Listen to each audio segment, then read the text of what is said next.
devices specifically for health and fitness, ranging from fitness watches to pedometers, accelerometers, high-tech scales. One of our best sellers actually is a yoga mat with a speaker embedded in it. So when you're really trying to relax, you can hear the nice music. And so we think this is actually a foundation for us to do more in the health and wellness space. And so that's why I'm here, is because we feel that a lot of the elements that relate to a boomer population actually will probably start to focus around health and wellness. And so I'm the person that's starting to coordinate our efforts and initiatives in this area for the company. So I brought just a couple of quick, funny stats for Best Buy.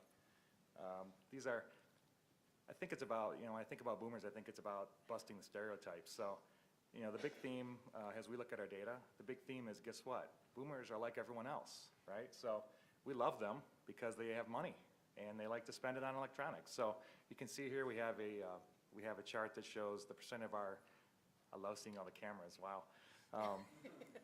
Thankfully I didn't put any numbers on this slide.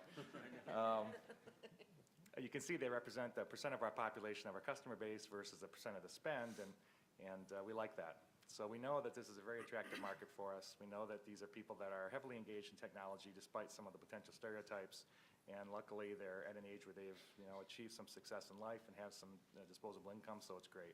I think the other thing that was interesting is we did a deep dive into our database before I came here, and we wanted to identify the things that people buy most, and shockingly enough, guess what? They're like real people. They like entertainment. Boomers like computers.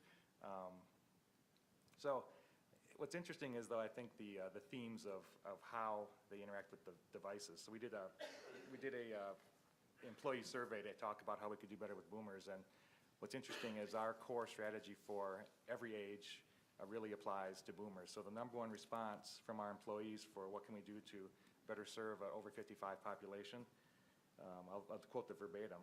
They're often intimidated by technology and want us to explain it to them in terms they can understand. Frankly, I'm almost into the boomer age. I'm intimidated by the technology on the floor, and I had many people have to explain things to me, so I can understand why that's a universal theme. So I look forward to a dialogue here and discussion and your questions, and thank you for having us here.